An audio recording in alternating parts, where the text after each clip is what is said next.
King Charles and Queen Camilla celebrate 19 years of marriage as it's being reported that the royal family is in crisis. In a world where monarchies have ceased to be the norm and have become less common, I think all monarchies are aware that they have to adapt and change, whilst also making sure that they don't ditch the traditions that have made them so sustainable and popular in the past. So it's a difficult balancing act. Prince Harry steps out for a polo match with a film crew in tow as he and Meghan's new Netflix projects have been announced. We got that plus so much more in today's Royally Us. Hey everyone, I'm Christina and that's Christine, and welcome to a big week of royal news. I feel like we're kind of getting back in the swing of things where it's not crazy amount of news, at least not surprising, shocking news. Yeah, so far, no devastating health updates. We're back into sort of normal royal updates, which I think is great. Definitely, yes, but still a lot to get to, and we're going to kick it off with Prince William and his son, Prince George. The father-son duo were spotted in the stands at a soccer match during Aston Villa's match against Lille OSC during the Conference League quarterfinal match last week. The twosome could be seen pointing, standing, clapping as they watched Aston Villa ultimately defeat their opponent 2-1. So it's nice to see them out and about, kind of getting back into the swing of things. And this comes as it's been reported that Prince William will resume royal duties this week. Yeah, we always love seeing William taking George to the football matches, seeing them out and about. I know we've seen him take, Charlotte out to different sporting events as well. It feels very normal. And Prince William's there. He's like in the stands with lots of people. There's probably private boxes that he could be in, but he's said before that it's important to him to sort of feel like he's with the people, he's in the stands. And everyone loves when William and George show up to a football match. So I hope that this is a sign that things are doing okay at home and that, a sense of normality is actually existing for them and their children. Definitely. And like I said before, I think like him returning to royal duties, it seems like people like we said, are kind of easing back into it, and maybe things are a little bit better and they feel more comfortable kind of going about the business and getting back to business. And hopefully Kate is doing well. All right. Well, the King and Queen celebrated 19 years of marriage by reportedly traveling to Burke Hall on the Balmoral estate, Aberdeenshire. So Hello reported that the couple flew to Aberdeen and made the hour-long drive to the property on the banks of the river a day after their anniversary. And this is nearly 2 decades on from their big day at Windsor. And they appear pretty much happier than ever, despite the challenges of the new reign, family tensions, and of course, his cancer diagnosis. So 19 years, definitely a big way to celebrate, and at one of their favorite places as well. Yeah, definitely. I remember when they got married, and it doesn't seem like it was that long ago, but clearly it was. And I think that, they've become such good support for each other. They seem so well matched after everything that's happened, especially the last few years that have been, unbelievably difficult, I think, for King Charles, everything that's happened with his family, with his parents. You can tell that Queen Camilla is just a pillar of support for him, and is instrumental in, him being able to carry out his duties. Definitely. I feel like probably the public perception has changed on her dramatically, I would imagine, from where she's been to where she is now. Like you said, she has become such a pillar of strength for him. She's really stepped up in the past few months. I believe she had a royal event today as well. So a lot of weight has been on her shoulders, and I think she's handled it very gracefully. Yeah, absolutely. And when you speak to people who sort of still have those preconceived sort of 1990s notions, when you talk to them and say, well, actually, she's done a tremendous amount of work for domestic violence survivors, for rape victims, these sort of really nitty-gritty topics that in the past royals never would have touched those subjects. Queen Camilla is really sort of getting her hands dirty and trying to support people and just keeping calm and carrying on, even though there's these sort of old notions about her. She's actually doing some incredible work, and hopefully that helps to change people's minds and realize that she's actually a huge asset for the British people. Definitely, you're so right. All right, everybody, brace yourself because we have a lot of Meghan and Harry news. So brace yourself. So Meghan was Prince Harry's biggest cheerleader as he ended the week by participating in a charity polo match. The pair headed to the Royal Salute Polo Challenge in Wellington, Florida last week, where they quickly found themselves with a reason to celebrate. After Harry's team defeated the grand champions in a 3-1 game, Meghan joined him at the winner's circle with a special trophy. Soon after, spectators captured the pair leaning in for a sweet kiss to commemorate the victory. This is one of 2 polo matches that he played in this past week, and it seems like this is something that he loves to do, and it's going to be on full display soon. Yeah, Prince Harry's always been a polo player. I am quite partial to polo season, white pants season, as some people call it.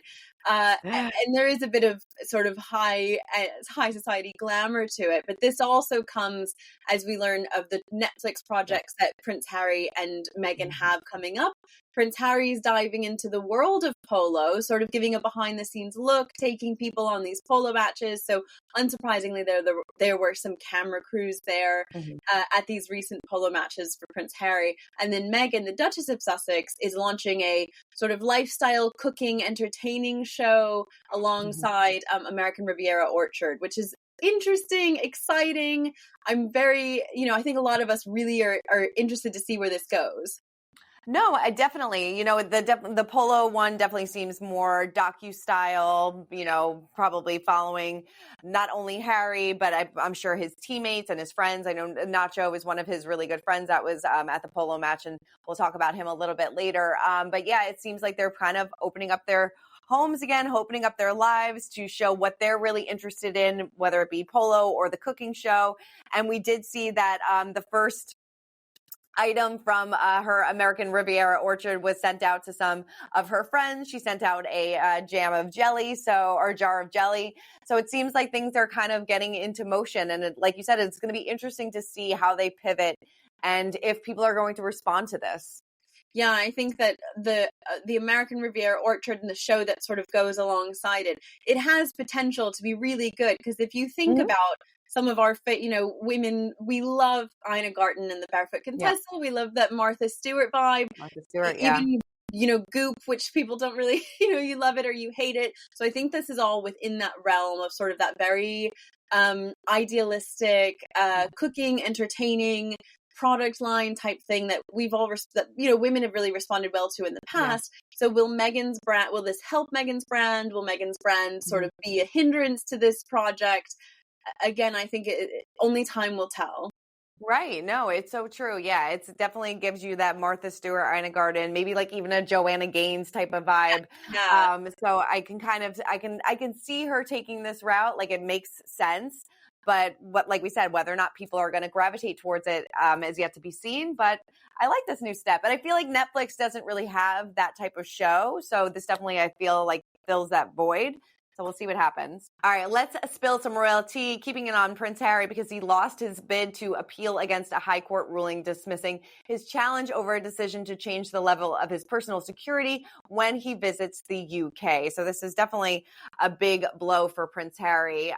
He now, obviously, we know he resides in California, took legal action against the Home Office over the February 2020 decision of the Executive Committee for the Protection of Royalty and Public Figures that he should receive a different degree of taxpayer-funded protection when in the country. This has been going on for quite some time. In that judgment in February, a retired High Court Judge Sir Peter Lane rejected the Duke's case and concluded their approach was not irrational nor procedurally unfair. He was planning to appeal this. He was going to be seeking permission from the Court of Appeal to challenge the decision. But I feel like this is just hitting roadblock after roadblock. Yeah, this is sort of the story that never seems to end, this disagreement about the royal protection. And Prince Harry, he never seems to really win these cases or these every story about this trial or every step in this trial. He doesn't seem to be winning. Like you said, it's roadblock after roadblock. So I do wonder how far he's willing to take it, how far he's willing to prove himself right, and what that looks like in the future. Is he then just going to sort of throw his toys out of the pram and say, well, fine, I'll never come again? Or will we Right. sort of see some reasonable choices of him continuing to visit and bringing private security? Because I don't think he's going to end up winning this in the end. No, definitely not. Well, there's reports that he will be visiting in May. So I wonder if that's going to change anything, if that's still going on as planned. But I don't think that we're going to see the rest of his family in tow anytime soon. Yeah. All right. Well, the royal family, the royal family is in the midst of a challenging time, which we know. Royal expert Robert Jobson likened this whole thing to King Edward abdicating the throne. He said in an ABC News Studios Impact's Nightline series special, The Crown in Crisis, I think people will be talking about this as the big event. It's quite vulnerable. King Edward was, of course, the ruler of England before resigning in 1936 when he was barred by the church for marrying Wallis Simpson, an American divorcee. In his absence, his younger brother, King George, ascended the throne. As we know, George is father to Queen Elizabeth, and that's how that all started. He said, I think this particular period of 2024, where you've got Camilla, who used to be regarded as the Rottweiler pariah, she's leading the royal family into ceremonies at Westminster Abbey. I think it's been quite shocking. I feel like we've been talking about this for weeks. We just talked about Queen Camilla. I think she's handled it pretty well. And but yeah, this is definitely going to be a period of history in the royal family. Well, I think that there's been so many times for the royal family that have been, we think of Queen Elizabeth II's Annus Horribilis, where you had all these divorces and the Windsor Castle fire. This is quite a lot like that. There's been other times for the royal family that have been really difficult. I think Princess Margaret's relationship that didn't go ahead was, with Peter Townsend was really difficult. And again, there have been periods of time for the royal family, ups and downs, bad health news, marital woes, things like that. And ultimately it still lasted 1,000 years. And so there is an element of, that keep calm, carry on, that history guides them forward. So I do think that these last few years will be remembered for a long time as a difficult time for the royal family, but that doesn't mean it's insurmountable. And I don't think that means that the whole image has been tarnished. You're so right. And that's kind of what we talked about last week in our conversation with Gareth Russell. So we wanted to kind of revisit that and where he kind of sees this ranking in the crises that have taken over the royal family. Take a look. Going back into your wealth of knowledge of history, has the royal family ever faced a kind of, I guess I would call it a crisis I don't know if you'd call it a crisis at this point, but getting to that point, have they ever faced something so monumental and unprecedented as they have had this past 4 or 5 months? Yeah, many times. And particularly in terms of numbers, there have been times where it has felt anemic. The worst case scenario that in recent-ish times, or at least recent by the monarchy standards, will be familiar to fans of the Bridgerton spin-off, Queen Charlotte, where there is this panic. Queen Charlotte had 15 children, but she did not have a lot of legitimate grandchildren. And there was a real fear within the royal family that the entire future of the monarchy rested on a series of womanizing princes. So they were farmed out quite quickly to get married and produce children. So there have been concerns about numbers before. And certainly the monarchy is aware that a lack of numbers in the front line, as it were, can be a problem. All right, well, let's wrap things up on a high note in our pint-sized palace. And Prince Harry's friend Nacho gave some insight on how Harry is a dad, telling People magazine, Prince Harry is doing very well, and I admire how he has fully embraced fatherhood over the past couple years. He loves parenthood. I admire him so much as a parent. He has a great and supportive wife in Meghan Markle. You can definitely tell that being a dad to him is his favorite job. Yeah, I do. There's a cute video that's going around where Nacho's daughter is asking where Lily is because they usually play together. So it's really sweet seeing, it's like these men, Prince Harry and Nacho Figueres, who were friends and they were sort of buddies on the polo team, and now they're dads together and their children play together. And I think that's a special friendship. It is a special friendship. And, I'm sure he's going to be appearing in this Netflix documentary as well, since cameras were in tow. So maybe we'll get to see him kind of being a dad, being a friend, and, kind of lifting the softer side. I feel like they've, aired all the dirty laundry with Spare, with their Netflix documentary. And hopefully now they can take a more positive approach to things, and people will get to see a different side of them, or the side that we loved from the beginning. Yeah, I agree. I think that would be the right move forward.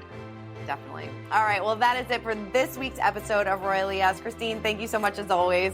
This was a fun week. I liked this week's stories. Yes, nice and light. Got it. Yeah. No more drama. All right. Well, keep commenting, keep subscribing, and we'll see you all next week.